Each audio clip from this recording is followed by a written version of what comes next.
Welcome to the Art of Rhetoric, 10 Principles of Persuasive Speech. I'm Paul, coming to you from Brooklyn. Today we are going to take a look at the art of persuasive writing. We're going to look at 10 principles of rhetoric, and then we're going to analyze an essay by Professor Gordon Marino called A Life Beyond Do What You Love. And we will look for the application of these rhetorical devices in Professor Marino's fine essay. Professor Marino teaches philosophy at St. Olaf College, and we thank him for the use of his essay. Okay, first, let's look closely at 10 powerful rhetorical devices. Let's get started. Principle number 1 is logos. Logos, or the use of reason or logic, is the fundamental persuasive tool of the writer. It is the strongest weapon that the writer has. The use of argument, the use of analysis, and deductive and inductive reasoning. Notice here the difference. Deductive reasoning is deriving a particular instance from the general law, whereas inductive reasoning is deriving a general law from particular instances. You might, in a very simplified way, think of the sciences, right? Trial and error, empirical observation, the scientific method as exemplifying inductive reasoning, right? So we look at particular instances and we derive the general law, whereas much of philosophy is sort of deriving particular instances from general laws or premises that are put forth. So logos, or the appeal to reason, is in fact the strongest and most important weapon of the writer. Next, rhetorical device number 2, ethos. So in ethos, we're appealing to the authority, the credibility of the author. In other words, the author has to convince us, the reader, of his character, of his trustworthiness, if you will. So in this sense, it's an ethical appeal. Is the author a good guy? Is the author someone whom we should believe? Another form of ethos is citing other credible experts, citing masters and scholars and great thinkers of the past, or what have you. Next, number 3, pathos. So pathos is the third of the great trifecta: logos, ethos, and pathos. Pathos, as you see here, is the appeal to emotion. So the author is appealing to his reader's sympathies. The author is trying to get the reader to feel what the author feels. So when you reach those very detailed passages where you feel the author sort of pulling on your heartstrings, that is pathos. The author is trying to get you to imaginatively suffer as he or she has suffered.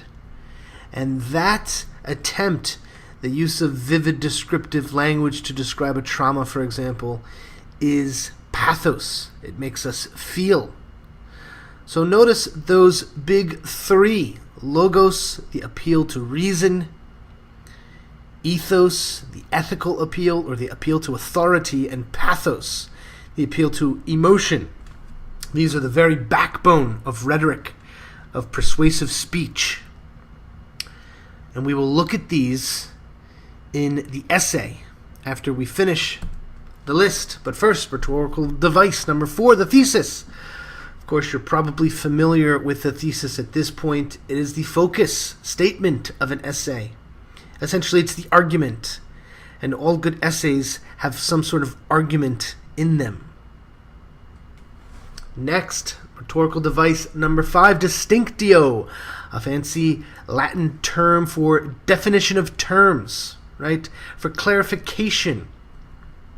Explicit reference made to multiple meanings of a word, generally to remove ambiguity. So, for example, in the essay we are about to read, we will see the author draw our attention to the multiple meanings of higher power. What a higher power means for you, the reader, and what it means for the author. And the author will make clear what he believes is his higher power, which he goes on to argue is a sense of justice and equality. So when the author makes this kind of distinction, right, makes a clear distinction between his idea of higher power and what the reader may believe. Number 6, procatalepsis, a fancy word for addressing counter-arguments. This can be done in an entire section of a longer paper, but it can also be done seamlessly within the flow of the general argument in a shorter essay. It permits the main argument to continue moving forward while taking into account points or reasons opposing either the train of thought or its final conclusions. An important weapon, this one, procatalepsis. You want to address arguments you know are going to be brought against your own argument as succinctly and deftly as possible. Rhetorical device number 7, irony, very effective. Irony is a statement that says the opposite of what it means.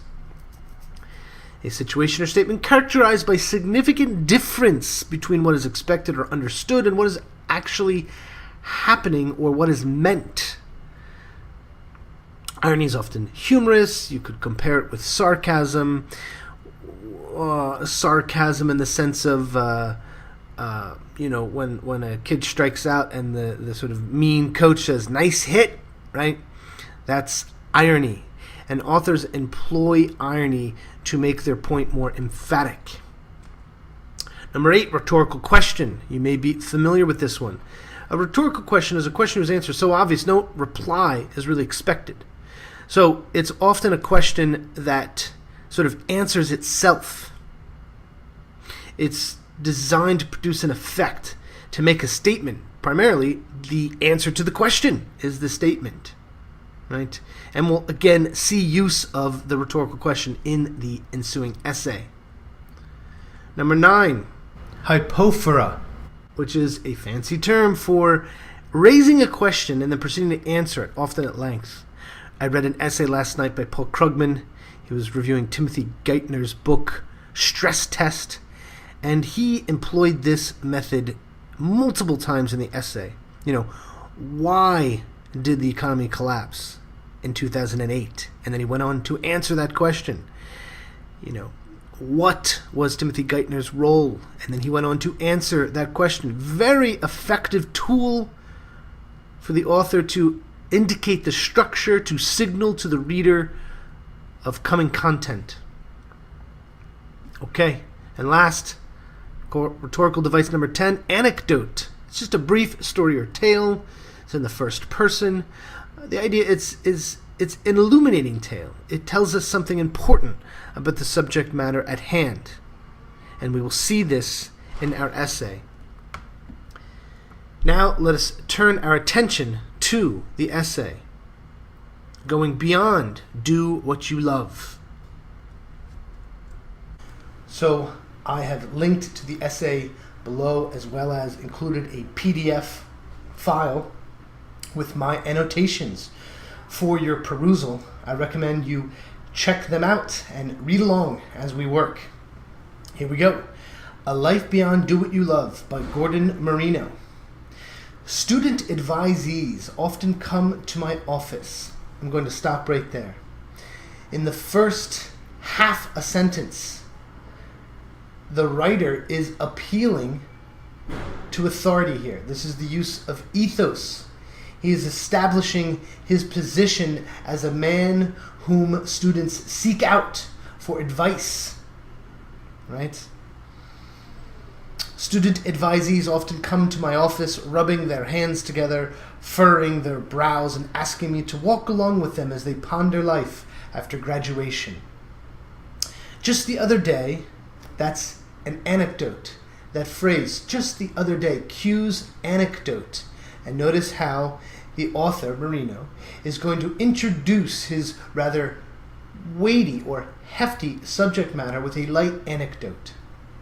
Just the other day, a sophomore made an appointment because he was worrying about whether he should become a doctor or a philosophy professor.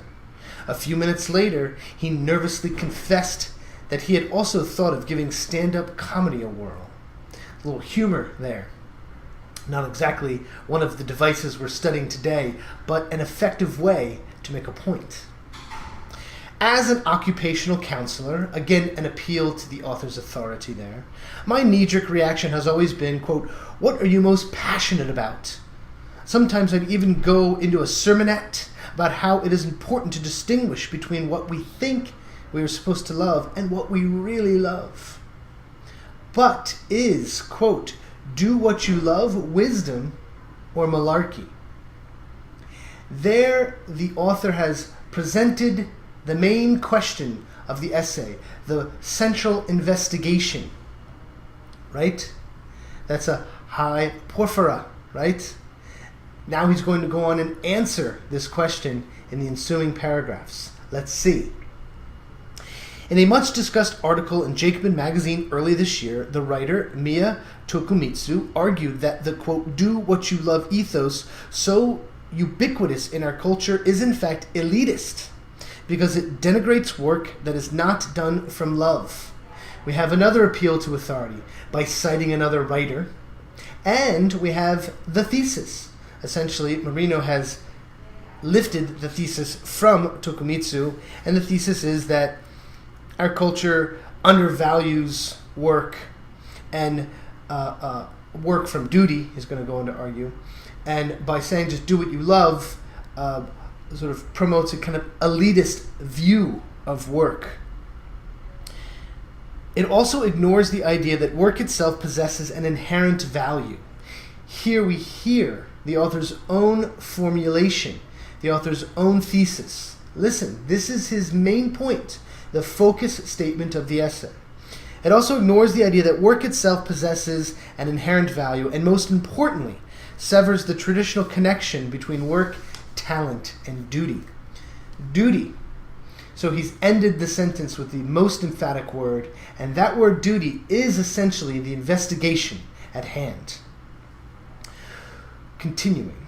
When I'm off campus and informally counseling economically challenged kids in Northfield, Minnesota, again, appeal to authority, appeal to the ethical character, right, of the author.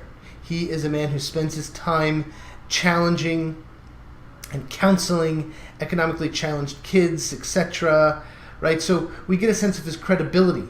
We get a sense that he's a good guy, and then he has experience. A city of about 20,000, the theme is not do what you love. Many of them are used to delivering papers at 5 a.m., slinging shingles all day, or loading trucks all night. I would argue this is an appeal to emotion. The use of specific detail here, the vivid detail of slinging shingles all day, it makes us feel for those workers. It makes us maybe even imaginatively feel what it's like to be up at 5 a.m. delivering newspapers or loading trucks all night. There's a sense of the author playing to the audience's imagination, to their ability to sympathize with such work, with such tasks. They are accustomed to doing whatever they need to do to help out their families. For them, the notion of doing what you love or find meaningful is not the idea that comes first to mind, nor should it. We put our heads together and consider what are you best at doing, or what job would most improve your family's prospects. Maybe being licensed as a welder or electrician. Maybe the military. Passion and meaning may enter into the mix of our chats with the understanding that they sharpen your focus and make you more successful. My father didn't do what he loved. a little bit of an anecdote, but really just telling some personal story now. He labored at a job he detested so that he could send his children to college. Was he just unenlightened and mistaken to put the well-being of others above his own personal interests? What is that?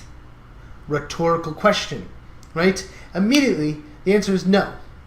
We know the father wasn't unenlightened or mistaken to put the well-being of others above his own personal interests, right?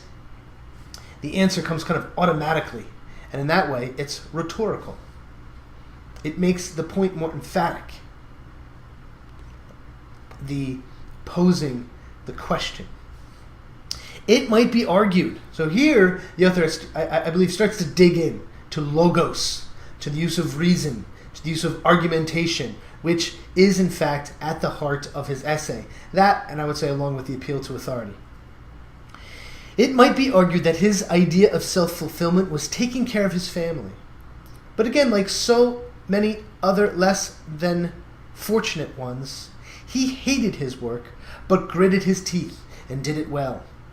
It could, I suppose, be argued that my father turned necessity into a virtue, or that taking the best care you can of your family is really a form of self-service. But getting outside yourself enough to put your own passions aside for the benefit of a larger circle, be it family or society, does not come naturally to everyone. Not all take this path. You may know the tale of Dr. John Kitchen, a.k.a. Shlomo, who quit his medical practice for his true passion, skating along the boardwalk of San Diego's Pacific Beach. But is it ethical for the doctor to put away his stethoscope and lace up his skates? Question. That is a hyporphora, right? You can hear how the author is presenting this question as what he is about to answer for us, the reader. Not quite a rhetorical question. Is it ethical for the doctor to put away his stethoscope and lace up his skates? Think about it. Maybe it's okay for a doctor to become a slow-mo skateboarding on the beaches of San Diego. I don't know immediately, which makes it not a rhetorical question, but a hyporphora. Moving on. Thinkers as profound as Kant, so we have a classic appeal to authority, citing a well-known, reputable source. Thinkers as profound as Kant have grappled with this question. In the old days, before the death of God, the faithful believed that their talents were gifts from on high, which they were duty-bound to use in the service of others. I note here a reiteration of the thesis, right? This sense of duty, this sense of using our talents being a duty, which is where we were in the original thesis. It also ignores the idea that work itself possesses an inherent value and, most importantly, severs the traditional connection between work, talent, and duty. So here we hear him representing his thesis, using those key words, talent, duty, and work. Back to Kant. In his treatise on ethics, the groundwork for the metaphysics of morals, Kant ponders, suppose a man, quote, finds in himself a talent which might make him a useful man in many respects, but he finds himself in comfortable circumstances and prefers to indulge in pleasure rather than take pains in enlarging his happy natural capacities. Should he? The should he is Marino's. It's a hypophora. He's going to answer the question. Kant huffs no. One cannot possibly will that letting one's talents rust for the sake of pleasure should be a universal law of nature. Quote, as a rational being, he writes, he necessarily wills that his faculties be developed, since they serve him and have been given him for all sorts of purposes. To Kant, it would be irrational to will a world that abided by the law, do what you love. Using Kant to reinforce his thesis there at the paragraph's end. Perhaps, unlike Kant, You do not believe that the universe is swimming with purposes. Here we see procatalepsis. The author is anticipating an objection of yours, the reader. Perhaps you do not believe that the universe is swimming with purposes. Well, if you think so, I will respond to such a train of thought. Then, back to Marino, is do what you love or do what you find most meaningful the first and last commandment? Hypophora, again. Right? He's going to answer the question. Not necessarily. Next, Marino moves into what I identify as the heart of his reasoning, the heart of his logos. The abstract argument is coming now in the next paragraph. The faith that my likes and dislikes or our sense of meaning alone should decide what I do is part and parcel with the gospel of self-fulfillment. As a premise. Philosophy has always been right to instruct that we can be as mistaken about our views on happiness as anything else. A bit of deductive reasoning here. Using the general law, namely philosophy has always been right? The general law that we are often wrong. It's a kind of a funny general law. We are often wrong about things, about what we think happiness is. So given that, we're probably, or we may be wrong about what we think self-fulfillment is. What vocation means, what we should do for work. Suppose that true self-fulfillment comes in the form of developing into, quote, a mature human being. There is the author's thesis. This is, of course, not to claim that we ought to avoid work that we love doing just because we love doing it. That would be absurd. A deft moment of procatalepsis there, right? The author considers the argument, well, should we never do what we love then? He says, that's absurd. That's not what I'm saying. I'm just saying that perhaps the arbiter of our vocation should be duty, and not only this notion of do what we love. For some, a happy harmony exists or develops in which they find pleasure in using their talents in a responsible, other-oriented way. The universally recognized paragons of humanity, the Nelson Mandelas, Dietrich Bonhoeffers, and Martin Luther Kings, an appeal to outside authorities, right? Again, one of the central strategies of this essay is an appeal to authority. The universally recognized paragons of humanity did not organize their lives around self-fulfillment and bucket lists. They, no doubt, found a sense of meaning in their heroic acts of self-sacrifice, but they did not do what they were doing in order to achieve that sense of meaning. They did, like my father and some of those kids from town, what they felt they had to do. Notice the power of recalling the anecdotes of the writer's father and those kids from that Minnesota town, and how it's seamlessly interwoven here with the authority of Dr. Martin Luther King.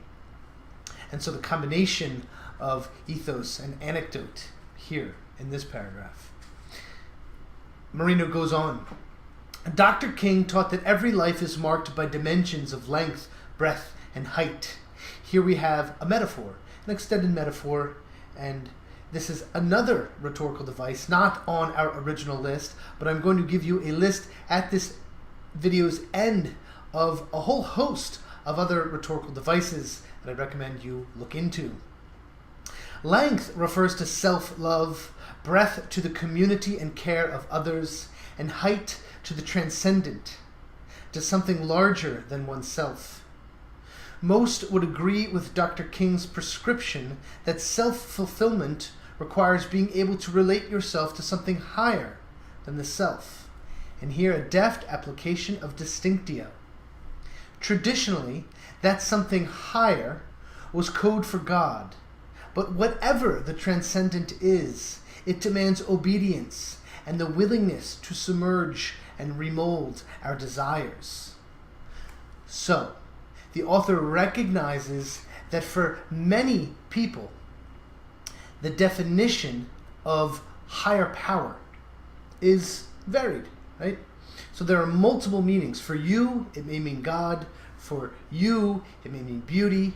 And for another, equality and justice, which is the definition that Marino goes on to give for his own sense of a higher power. But more importantly, because of the ambiguity, Marino uses distinctio. He calls attention to the multiple meanings. And to remove the ambiguity, he says, I'm talking about whatever is transcendent for you, the reader, whatever that may be. And he goes on then to define for himself what higher or higher power means in the ensuing paragraph. Perhaps you relish running marathons. The author speaks to the reader directly here at the end for added effect. Perhaps you even think of your exercise regimen as a form of self-improvement. But if your something higher is, say, justice and equality, those ideals might behoove you to delegate some of the many hours spent pounding the track on tutoring kids at the youth center.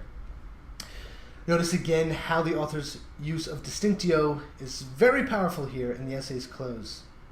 If your something higher is a sense of justice and equality, then you might think of devoting your work hours to duty more. And then the author ends the essay with his thesis. Our desires should not be the ultimate arbiters of vocation. Sometimes we should do what we hate, or what most needs doing, and do it as best we can. So, notice how Professor Marino has used all of these powerful rhetorical devices. A great deal of logos, of argumentation, of philosophical reasoning. A healthy dose of ethos. He's convinced us of his authority, of his experience, of his trustworthiness, as well as cited the expertise of luminaries such as Kant and Dr. King. He's also appealed to our emotions through the use of pathos, describing his father's life or the challenges that those kids in Minnesota face. He's used thesis, procatalepsis, hypophora, rhetorical question, anecdote. He's used all of these devices together to make a convincing whole. And I encourage you to try this, to put these rhetorical devices into your own writing so that you too can persuade someone of your perspective. Before we go, I want to leave you with this list of other rhetorical devices that we did not consider today, such as metaphor. We saw that with Dr. King's extended metaphor. But look at this long, powerful list. Simile, litotes, antithesis, amplification, and so on. I encourage you to investigate these and to add them to your repertoire. Add them to your collection of rhetorical weapons. Okay, I wish you luck in your writing. Thank you for watching. It's Paul, coming from Brooklyn. This has been The Art of Rhetoric, and I'll see you in the future.